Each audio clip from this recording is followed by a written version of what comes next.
You hold my every move. You calm my raging seas. Yes, Lord. You walk with me through fire and heal all my disease. Say, I trust in you. I trust in you. I trust in you, Lord. I trust in you. Sambil angkat tanganmu, yuk ngomong sama Tuhan hari ini, deklarasikan.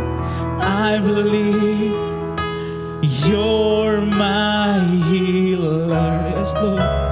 I believe you are all I need. Yeah. Yesus Tuhan, I believe you're my portion. I believe you're more than enough for me. Say, I believe, Lord. I believe you're my healer. I believe you are.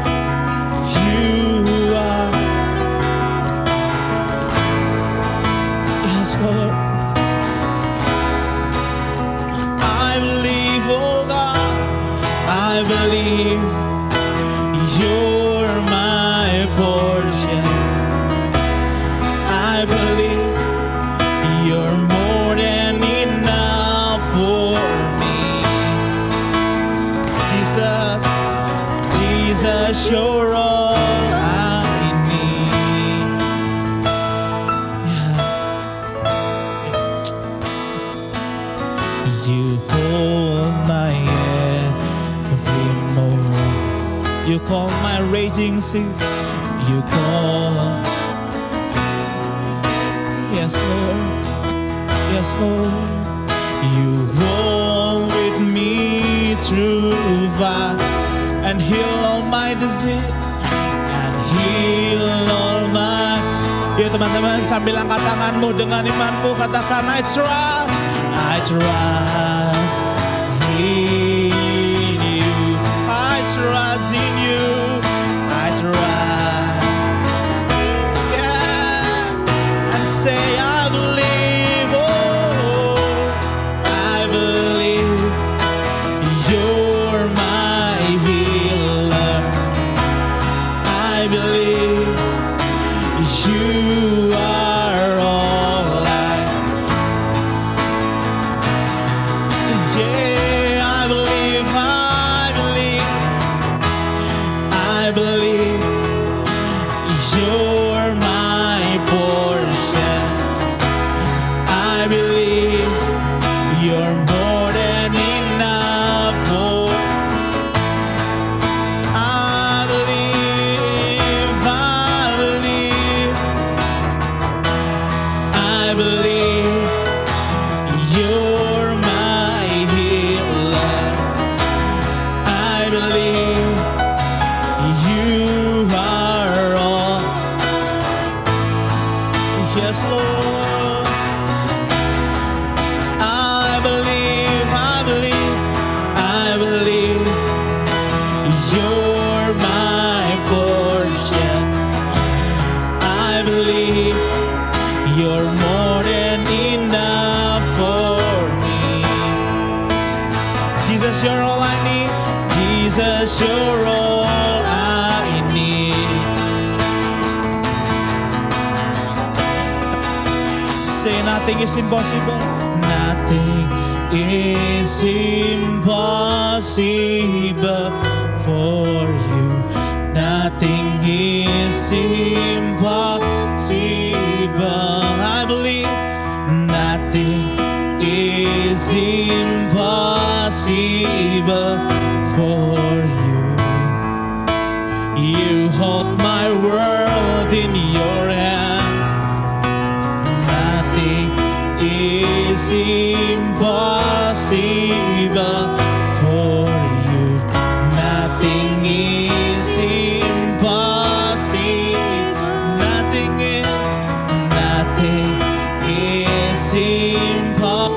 impossible. Say you hold my world, you hold my world. Nothing is impossible. Is impossible for you. Nothing is impossible. Yes, Lord. Nothing is impossible. You hold my world. Sekali lagi teman-teman katakan, nothing is impossible. Nothing is impossible for you. Nothing is impossible. Nothing, nothing is impossible for you. Hold my world. Say I believe, oh Lord, I believe you're my heal. Yes, Lord, I believe you are all I need. I believe, I believe, I believe you're my portion. I believe you're more than enough for Jesus, you're all I need. Jesus, you're all you're more than enough. You're more than enough. Sekali lagi katakan, Jesus, you're all I need. Jesus, you're all I need. Di kemuliaan buat Tuhan kita, teman-teman. Haleluya. Oke, shalom semuanya. Shalom GC, shalom youth, apa kabar nih? Kita sudah memasuki PPKM level 3 ya. Bukan berarti kita barbaran keluar. Enggak, tapi aku ada juga sih keluar. Kerjaan aku sekarang juga udah WFH sih ya. Anyway, ya aku hari ini nggak mau bawain panjang kali lebar. Aku biasa kalau bawain firman maksimal 20 menit. Puji Tuhan 25, tapi itu udah keringet dingin, nggak bercanda. Oke, sesuai tadi dibilang sama Jerry, hari ini aku mau bawain tema tentang rebuild. Nah, kalau aku bilang rebuild, kayaknya mungkin beberapa dari kalian udah tahu ya, oh jangan-jangan Cime mau ngomongin tentang ini lagi. Mungkin ada yang bisa nebak? Nih, kisi-kisinya, nah berubah nih wallpaper aku. Ada yang tahu? Aku mau ngomongin tentang Nehemia, betul sekali. Yuk, kita sama-sama buka. Sebenarnya ini ada banyak banget sih ayat, tapi aku nggak bakal ini semua lah. Nehemia 1 ya, aku mau screen share aja. Jadi attention kalian tetap ke sini ya, karena aku juga nggak lama-lama kok. Paling 2 jam. Oke, nah ini nih, kalian bisa lihat screen aku nggak teman-teman? Mantap. Oke. Aku mau ke Nehemia 1 dulu. Nah, sebelumnya mungkin teman-teman udah tahu ya, ini orang ini Nehemia nih namanya nih. Ini nih, pokoknya yang ini nih. Nah, dia ini Nehemia. Jadi Nehemia itu siapa sih? Nehemia ini sebenarnya kalau dibilang nih, aku sedikit historinya aja di awal, dia ini bukan orang biasa-biasa aja. Dia ini bangsawan. Sultan. Kalau bisa dibilang sultan, karena dia kerja sama orang penting, bahkan orang nomor 1 di zaman kerajaan Persia, yaitu ya bisa dibilang dia chefnya, juru minumnya raja lah.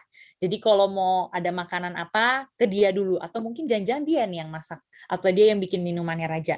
Jadi dia ini orang yang cukup penting lah, dibilang tuh dia bupati. Dia bahkan bisa dibilang di Alkitab tuh dibilangnya dia bupati. Nah, jadi kalau orang bupati, orang bangsawan, menurut aku levelnya udah bukan di bawah lagi lah. Pasti dia udah di atas lah istilahnya. Udah ngomongin hal-hal yang di atas ya. Kayaknya jarang, kayak misalkan kalian dengar nih kalau bisnis CEO mungkin jarang kali ya turun ke bawah kali ya ke setiap bisnis. Paling kayak dia ada CEO, ada utus orang lagi buat orangnya ini, utus orangnya lagi buat langsung ke tanah gitu, langsung lihat ke area bisnisnya gitu. Jadi jarang-jarang tuh ada orang CEO, bahkan owner bisnis kayak bisnis yang udah gede gitu, misalkan kayak apa ya, bisnis gede ya, kayak apa ya, aku nggak tahu nih. Misalkan Facebook atau apa gitu, apa jarang gitu yang langsung terjun langsung ke kantornya gitu per cabang dilihat satu-satu, mungkin ada gitu tapi jarang. Nah, jadi Nehemia ini kita tahu kisahnya, mungkin beberapa dari kita udah tahu kisahnya, tapi aku mau highlight lagi karena ya sekiranya ada pesan yang bisa kalian tangkap lah gitu. Jadi Nehemia 1 ayat 3 di sini dibilang, kata mereka kepadaku, orang-orang yang masih tinggal di daerah sana yang terhindar dari penawanan ada dalam kesukaran besar dan dalam keadaan tercela. Tembok Yerusalem telah terbongkar dan pintu-pintu gerbangnya telah terbakar. Basically Nehemia ini orang Yerusalem gitu. Tapi dia merantau ke bangsa lain gitu atau ke kota lain gitu. Nah, dia habis itu dia dengar kisah kalau jadi sebenarnya sebelum kitab Nehemia ini kan kita tahu kitab Ezra ya, teman-teman. Kalau teman-teman belum tahu, nah di sini tulisannya Ezra. Jadi Ezra sama Nehemia ini sebenarnya tuh bukan kayak ada satu plot kisah gitu, kisah yang sama kurang lebih, tapi penulisnya aja beda. Nehemia ya tentu saja Nehemia. Jadi pada zaman itu orang-orang Yerusalem tuh banyak dibuang-buang gitu. Bukan dibuang, tapi ya pada masa penjajahan gitulah, dijajah gitu. Kalau bahasa sejarah Indonesianya tuh dijajah, dan banyak orang-orang yaitu cicit-cicitnya tuh itu nggak keikut. Jadi mereka tetap di Yerusalem. Jadi cucu-cucu kecilnya ini nggak keangkut, nggak kebawa sama pada masa pembuangan ini ke Babel, tapi mereka tetap stay di Yerusalem. Nah, jadi ada bertahun-tahun mereka di Yerusalem. Nah, terus Nehemia ini. Nehemia dengar nih kisah, lu tahu gak bangsa lu ini, Nehemia ini orang Yerusalem ya, orang Israel.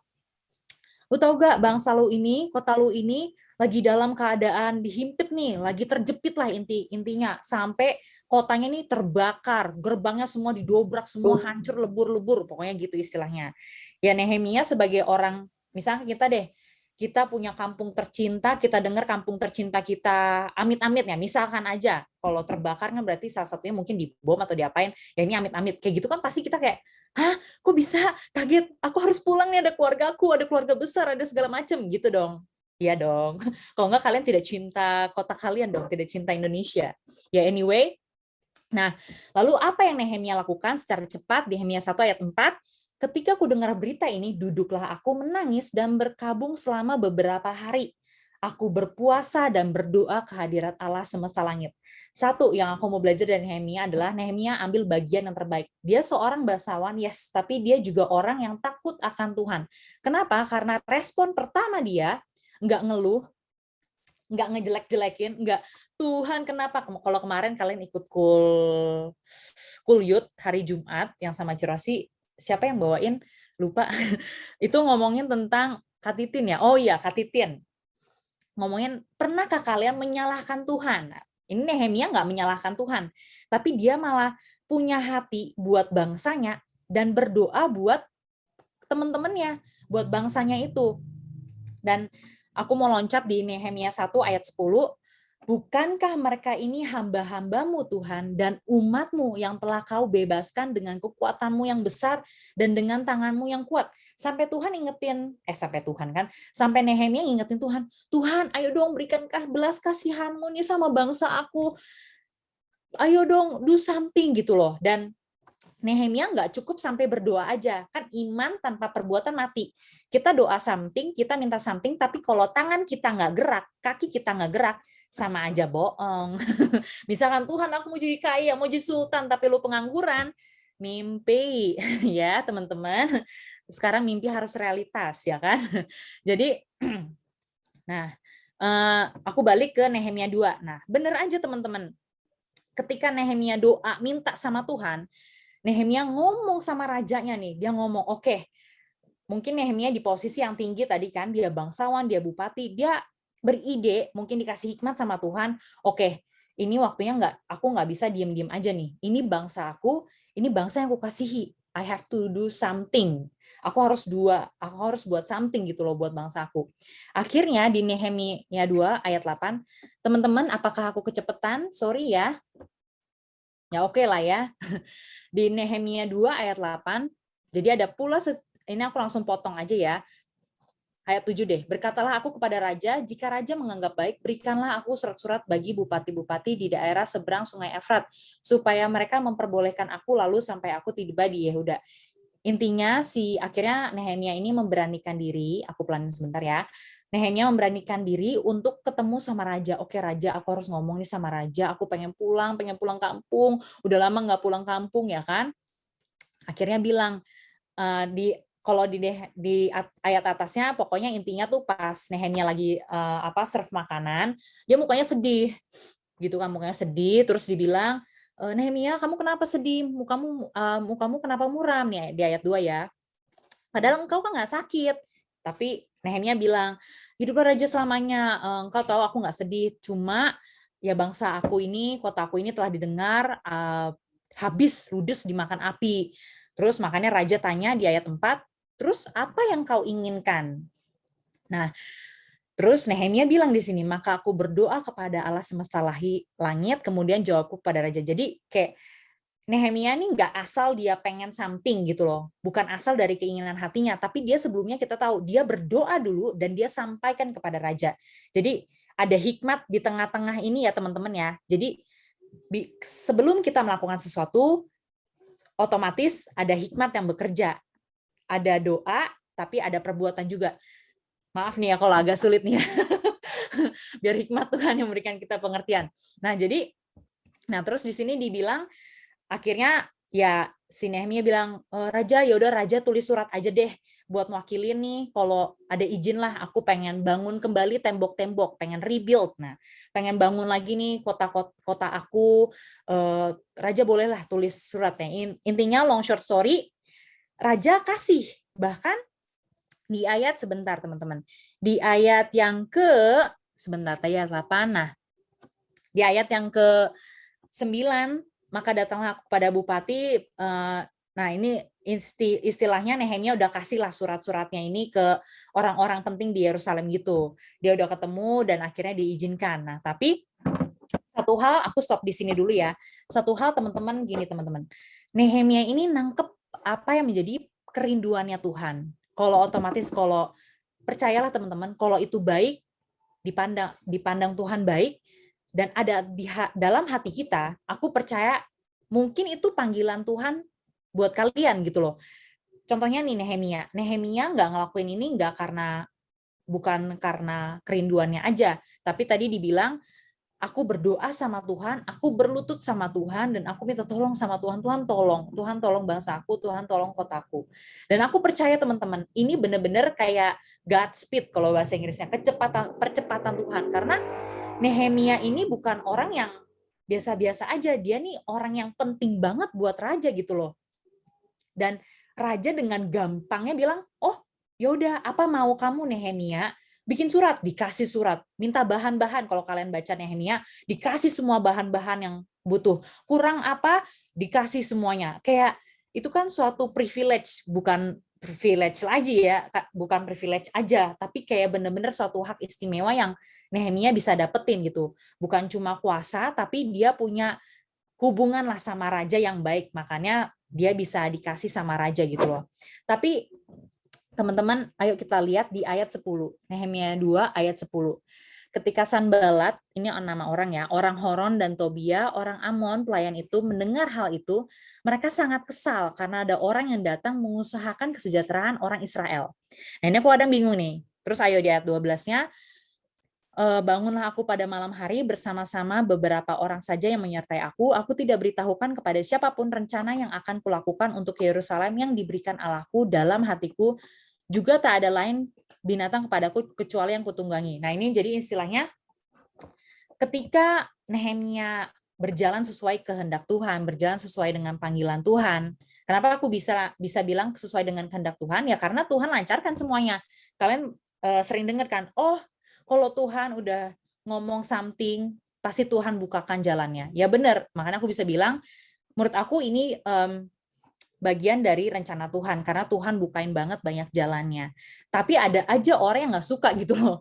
Dan di sini dibilang di ayat 12, yang diberikan Allah dalam hatiku. Nah ini yang tadi aku bilang, so Nehemia ini ngelakuin bukan karena seenak semaunya dia, tapi ada panggilan Tuhan juga. Aku bisa bilang ini panggilan Tuhan ya.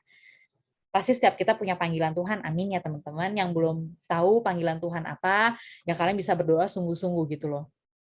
Nah, di sini bilang, yang diberikan Allahku dalam hatiku. Nah, kenapa Nehemia bisa tahu ya, Cime, kenapa Nehemia bisa tahu ya Kak Helen, kalau emang itu panggilan dari Tuhan.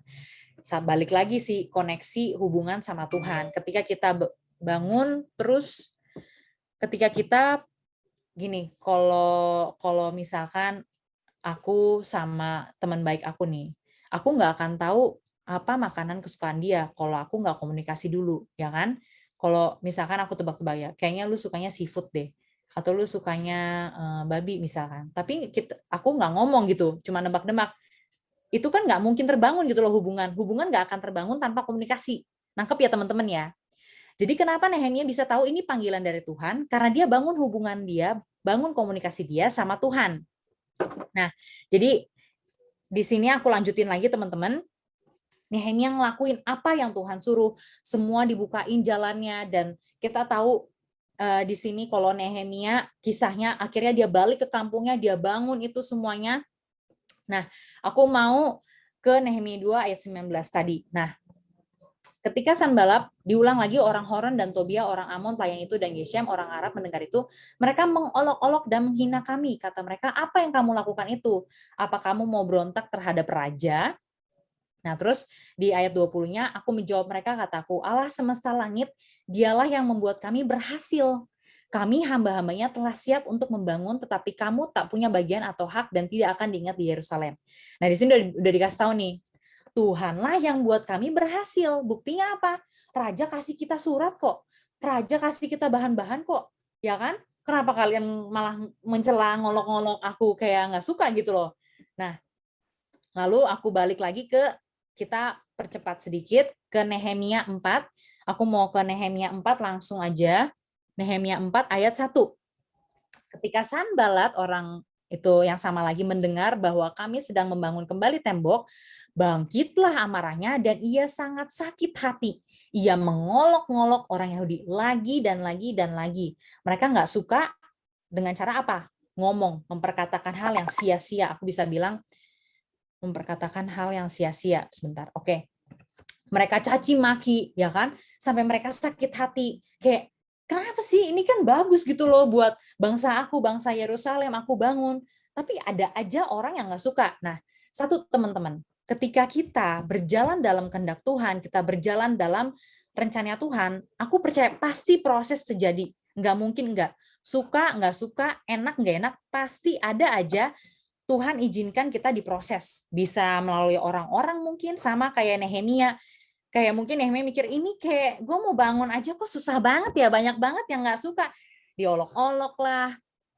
Sampai dibilang nih, di ayat 2, di ayat 3, lalu berkatalah Tobia orang Amon itu yang ada di dekatnya, sekalipun mereka membangun kembali, kalau seekor anjing hutan meloncat dan menyentuhnya, robohlah tembok batu mereka. Kayak, what, hina banget, sampai dibilang anjing hutan aja loncat, itu pasti rubuh deh. Lu nggak akan bisa lu menuhin panggilan Tuhan, nggak akan bisa, lu nggak akan mampu. Nah, nih teman-teman, pernah nggak sih kalian di posisi kalian percaya nih Tuhan guide kalian, Tuhan dah guide kalian, tuntun kalian di kuliah yang kalian mau, di universitas yang kalian mau, di SMA mungkin yang kalian mau, di SMP yang kalian mau, tapi ada aja mulut-mulut netizen ya, mulut-mulut netizen yang bilang, enggak lah, lu nggak akan bisa, lu nggak akan mampu, lu nggak worth it, lu nggak pinter, lu not enough gitu, atau apapun hal-hal kayak sampah-sampah yang masuk dalam diri kalian. Pernah nggak sih?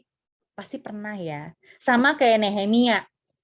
Nehemia dia menjalani proses, dia menjalani proses yang nggak mudah menurut aku. Apalagi dia orang yang tinggi ya, orang bangsawan, bupati, diolok-olok, dicaci maki kayak gitu, bahkan dikatain, ya elah anjing aja ngelangkahin juga pasti rubuh. Kayak, wah sakit banget, kayak sedih banget gitu loh. Dan aku mau kita di ayat Nehemia 4 ayat 6. Tapi apa yang Nehemia lakukan? Tetapi kami terus membangun tembok sampai setengah tinggi dan sampai ujung-ujungnya ketemu, karena seluruh bangsa bekerja dengan separuh hati. Enggak ya? Segenap hati. Nah, ini kuncinya.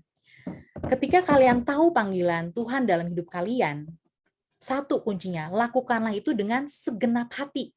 Kalian di posisi yang nggak enak, kalian di posisi yang difitnah mungkin, kalian di posisi yang dibohongin, kalian di posisi kayak di tempat yang nggak adil, nggak adil, nggak bisa aku kayak gini terus. Kalau itu jalan dari Tuhan, kalau itu memang panggilannya dari Tuhan, lakuin aja dengan segenap hati kamu. Enak banget ya Cime ngomongnya.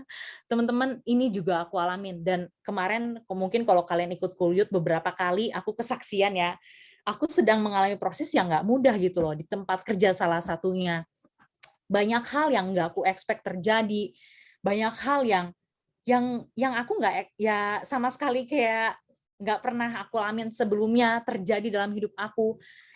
Nggak enak, tapi ya satu, kalau emang kalian tahu, kalian udah pegang janji Tuhan, kalian masuk universitas ini, kalian pasti masuk SMA ini, kalian pengen banget masuk ke pekerjaan ini, kalian tahu panggilan Tuhan ini.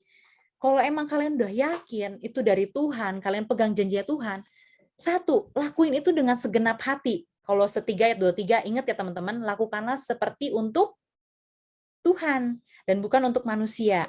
Sama kayak Nehemia. Aku yakin yang mungkin di awalnya posisinya enak, ya kan seorang bupati, bangsawan tinggal ongkang-ongkang kaki doang, nggak ngapa-ngapain. Dia harus turun langsung, kayak di background aku, turun langsung, ngebangun langsung dengan pakai tangannya, pakai kakinya, usaha dia harus turun, dia harus ngebangun, dia lakuin semuanya dengan segenap hati. Dia cuma satu, kerinduan dia, ngebangun lagi, rebuild lagi apa yang ada di dalam bangsanya. Dan ini keren banget teman-teman sebenarnya. Mungkin kita udah sering dengar, tapi ya buat aku ini maksudnya rema lagi buat hidup aku gitu loh. Dan kita mau lihat ya di ayat sebentar. Nah, di Nehemia 4 ayat 7, nah ini dibilang lagi, bahkan udah dilihat nih hasilnya udah terlihat, kayak mulai bolong-bolongnya udah mulai tertutup, tapi mereka malah sangat marahlah mereka. Aku sebenarnya masih nggak paham sih, kenapa mereka marah gitu loh. Kenapa mereka bener-bener bisa benci banget nih sama Nehemia dan orang-orang Israel Yerusalem ya. Tapi ada aja lah ya orang kayak gitu. Zaman sekarang juga ada aja lah ya orang kayak gitu. Nah, terus kita lihat lagi ayat yang ke-8. Bahkan mereka ngadain persepakatan untuk mengadakan kekacauan lah di sana. Bahkan di sini dibilang mereka pengen ngebunuh Nehemia gitu loh. Dan itu benar-benar satu hal yang sebenarnya agak bingung. Tapi ya aku percaya setiap proses yang kita lewati itu pasti udah bawah dalam kendali Tuhan gitu. Dan kita lihat, kita loncat lagi, hebat nih kita baca satu kitab nih. Nehemia 5. Oke, aku udah mau selesai teman-teman. Oke. Sebentar lagi, sebentar. Di Nehemia 5, di situ judulnya aja aku mau bahas sikap Nehemia yang tidak mencari keuntungan sama sekali. So Nehemia ngelakuin ini semua bukan cuma keuntungan dia sendiri, balik lagi dia cuma mau genapin panggilannya Tuhan. Udah itu aja. Dia cuma mau taat apa yang Tuhan suruh dia lakuin. Jadi emang Nehemia nggak ada keuntungannya, nggak ada dapat apa-apa mungkin ya, dia cuma punya kerinduan. Ya aku cuma pengen apa yang Tuhan sampaikan ya aku lakuin gitu loh dengan segenap hati aku. Aku cuma pengen penuhin panggilannya Tuhan. Terus kita percepat lagi ya di Nehemia 6, akhirnya pembangunan tembok mulai diselesaikan, di judulnya aja aku mau ambil. Akhirnya tembok selesai, terus Nehemia 6 yang tadi aku bilang ada mereka orang-orang yang jahat ini usaha buat ngebunuh Nehemia dengan cara apapun, mereka berusaha buat ngebunuh Nehemia. Tapi kita tahu pada intinya Nehemia berhasil. Nehemia bisa ngebangun tembok-temboknya. Bahkan di Nehemia 9, Nehemia ngajak semua orang-orang yang di Yerusalem, ayo ngaku dosa kalian, ayo minta pertobatan, minta pertobatan. Sorry teman-teman. Iya emang ada dogi aku. Minta pertobatannya dari Tuhan. Ayo doa lagi sama Tuhan. Ayo kita sama-sama kumpul lagi, kita bangun lagi apa yang selama ini kita salah sama Tuhan. Ya intinya Nehemia nggak cuma ngebangun tembok, tapi dia ngebangun diri mereka buat deket lagi sama Tuhan. Aku sudah selesai. Enggak. Kesimpulannya adalah, so teman-teman aku percaya kita dapat something dari sini. Rebuild. Kenapa aku pilih rebuild? Kenapa aku pilih kata rebuild? Yang pertama, mungkin selama ini kita punya panggilan dari Tuhan. Atau enggak mungkin kita selama ini jauh dari Tuhan, selama ini kita mungkin kayak kesesat atau enggak tersesat, kayak aku bener-bener bingung Cime di pandemi ini, nggak tahu harus gimana, aku nggak tahu apa yang aku lakuin kayaknya nggak pernah terlihat sama orang-orang, aku selalu salah, aku selalu dibilang nggak worth it, aku selalu bilang nggak cukup, nggak cukup, nggak cukup. Aku nggak tahu posisi kalian di saat ini kayak gimana, tapi satu, rebuild. Nggak cuma rebuild yang di luar, tapi rebuild yang di dalam diri kalian, bangun kembali hubungan kalian sama Tuhan. Tadi mungkin ada yang ikut MDPJ-nya Paniko ada mention, ayo kita Tuhan udah mau datang, nggak ada lagi kita waktu kita udah nggak ada lagi waktunya main-main gitu loh sama Tuhan. Pikirkan perkara yang di atas, apa sih yang Tuhan seneng, apa sih yang Tuhan pengen, apa sih yang bisa aku kasih buat generasi ini, apa sih yang aku bisa kasih buat Tuhan. Doa kalian, kayak tadi aku bilang di Nehemia 1, Nehemia cuma lakuin satu, doa, duduk, nangis buat bangsanya, nangis buat generasinya, nangis buat keluarganya. Jujur ini kereflek lagi buat diri aku untuk ayo terus kita nggak cuma pikirin diri kita sendiri, ayo pikirin teman-teman kalian, pikirin lingkungan kalian, apa yang terjadi di luar sana, banyak yang sakit, banyak yang butuh pekerjaan, banyak yang kewalahan sama pandemi, banyak orang tua kalian butuh banget doa kalian, walaupun orang tua kalian senyum, orang tua kalian kasih kalian yang terbaik, tapi mereka butuh doa kita gitu loh. Walaupun kadang kita bilang enggak Cime mereka jahat sama aku bla bla bla. Ayo doa aja buat keluarga kalian, doa. Nehemia bisa dia berdiri buat keluarganya, Nehemia bisa berdiri buat bangsanya, Nehemia bisa dia ngelakuin semua proses walaupun dia diolok-olok, dia pengen dibunuh. Kita nggak ada yang sampai situ. Coba aku mau lihat siapa yang sekarang di posisinya pengen dibunuh sama orang. Mungkin kalian harus cerita sama hotline atau Cirosi atau saya ya. Siapa itu orangnya? Nggak bercanda. Nggak ada pasti, aku percaya nggak ada. Ayo mulai bangun lagi dalam diri kita ini roh kita sama Tuhan. Bangun lagi kita apa sih yang kita bisa lakuin di era di akhir zaman inilah aku bilangnya ya. Kalau era Pentakosta kayaknya keberatan. Kayak di banyak di pandemi ini yang mungkin sulit susah buat hidup kita, gampang atau gimana buat hidup kita. So Nehemia bisa lakuin yang terbaik gitu loh, yaitu dengan doa, dan dia ngelakuin yang terbaik buat Tuhan gitu loh. Bangun lagi bangsanya, bangun lagi buat teman-temannya. Apa yang bisa kita lakukan sekarang? Balik lagi, kita ayo doa, balik lagi bangun hubungan kita sama Tuhan. Mungkin kalian udah punya panggilan dari Tuhan, ayo kejar lagi, kejar terus Tuhan, kejar terus pribadinya, sosoknya, kasihnya yang begitu sempurna buat hidup kita. Tadi juga udah dinyanyiin lagunya. So, aku percaya teman-teman, apapun yang kalian alami hari ini, itu semua masih dalam kendali Tuhan, ya kan? Aku mau ingetin aja di 1 Korintus 10 ayat 13, ya kan? Pencobaan yang kamu alami, pencobaan biasa yang tidak melebihi kekuatanmu, sebab Allah setia. Tuhan itu lebih dulu setia sama kita. So, kita siapa sih yang sudah selayaknya lah, sudah sepantasnya kita setia balik juga sama Tuhan. Kasih yang terbaik, hati yang terbaik buat Tuhan. Sekian teman-teman, mari kita satukan hati dalam berdoa. Bapak, kami mengucap syukur kasih-Mu yang begitu sempurna buat setiap kami Tuhan. Engkau Tuhan yang dulu, Engkau Tuhan yang sekarang sama Tuhan. Engkau juga Tuhan yang sama di masa depan Tuhan. So kami minta Tuhan, Roh-Mu yang terus hadir buat setiap kami Tuhan. Hamba-Mu nggak sempurna Tuhan, firman-Mu nggak sempurna Tuhan, tapi karena ada diri-Mu Tuhan, kami percaya Engkau sempurnakan segala-galanya Tuhan. Engkau terus memberikan kami hikmat Tuhan, apa yang telah kami dengar Tuhan. Kami percaya Tuhan, apapun situasi yang sekarang ini Tuhan, enak nggak enak, kami percaya satu Tuhan. Engkau nggak pernah tinggalin kami Tuhan. So kami mau berikan hati kami hari ini Tuhan. Biarlah Tuhan Engkau lihat setiap hati kami Tuhan yang rindu Tuhan. Hati kami yang udah mulai jauh Tuhan. Engkau yang jamah setiap hati kami Tuhan. Kami mau balik lagi Tuhan. Kamu mau rebuild lagi Tuhan. Kamu bangun lagi Tuhan. Mesbah Tuhan sama Engkau Tuhan. Kami mau bangun lagi Tuhan, panggilan yang selama ini telah hilang Tuhan, yang selama ini telah nggak kelihatan Tuhan, tapi kamu panggil lagi Tuhan, kamu duduk lagi Tuhan, diam di bawah kaki-Mu Tuhan, sama seperti Maria memilih bagian yang terbaik Tuhan. So kami nggak sempurna Tuhan, kami nggak punya banyak Tuhan, tapi Kamu kasih hati kami yang terbaik. Terima kasih Yesus, terima kasih Bapa, hamba-Mu telah selesai berbicara, tapi kuasa-Mu nggak pernah berhenti Tuhan, kasih-Mu pun nggak pernah berhenti Tuhan. Kami mau berdoa juga Tuhan buat teman-teman kami yang sakit Tuhan. Kami mau angkat tangan kami Tuhan buat teman-teman kami yang sakit Tuhan. Kami percaya Tuhan kesembuhan pasti terjadi Tuhan. Dalam nama Yesus Tuhan.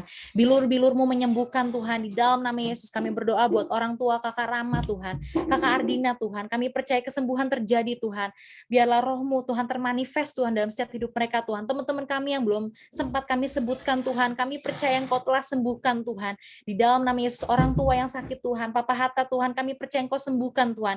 Di dalam nama Tuhan Yesus Kristus Tuhan. Terima kasih Bapak. Kami juga berdoa buat teman-teman kami yang berulang tahun Tuhan di bulan September Tuhan. Ada Febrian Tuhan, ada Sharon Tuhan. Kami percaya Tuhan, berkat-Mu berlimpah Tuhan atas keluarga ini Tuhan, keluarga besarnya Tuhan. Biarlah panjang umur di tangan kanannya, di tangan kirinya kejayaan dan kehormatan. Terima kasih Yesus, terima kasih Bapa, Engkau sungguh Allah yang sangat baik. Hanya di dalam nama-Mu kami sudah berdoa dan selalu mengucap syukur. Amin.